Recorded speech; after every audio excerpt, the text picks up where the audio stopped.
दखरा दुलाराय बर' फरायसा आफादनि बानजायनाय आरो सिसुपानि ओनसोलनि गासैबो दल संगठन जयै बैसागु फोरबो खुंथाय आफाद दानाय बे खुंथाय आफादनि बानजायनायाव जि साननैनि हाबाफारिजों रुफालि मायथाइ फोरबो बैसागु फोरबो खुंथाय आफाद दा खुंफुंदों।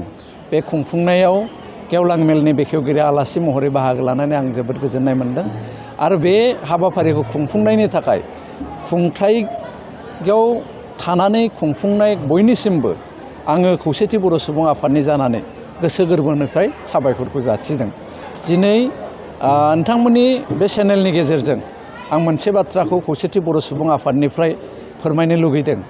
जिहेतु मैया आसाम सोरखारनि गोदान मन्त्रि सभा CM खौ लानानै बिथांमोना समायखिरा लाबाय आरो बिथांमोनखौ जों खौसेथि बर' सुबुं आफादनिफ्राय बरायदों आरो जा बिथांमोनहा मन्त्रिनि मासि मोनबाय बिथांमोनखौ आङो खौसेथि बर' सुबुं आफादनिफ्राय बरायदों।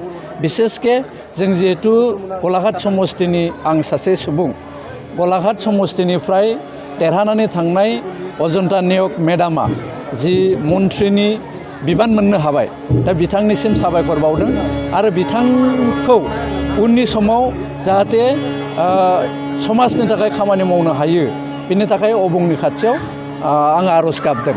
खिन्थु जोंहा खौसेथि बर' सुबुं आफाद हिसाबै बेयाव माखासे बाथ्रा जोङो फोरमायनांगोन। जिहेतु खौसेथि बर' सुबुं आफादनि जायफोर दाबि दुबाफोर दङ जोङो इलेक्सनखौ नोजोर होनानै जोङो मास मोननैसो सम बारहोबाय। जिहेतु मास मोननै सम थांबाय आरो मैया गोदान मन्त्रि सभाया बिबान लाबाय।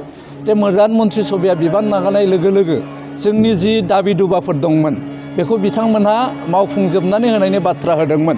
बेखौ आङो नोंथांमोननि चेनेलनि गेजेरजों सोरखारनिसिम मोनथिहोनो लुगैयो।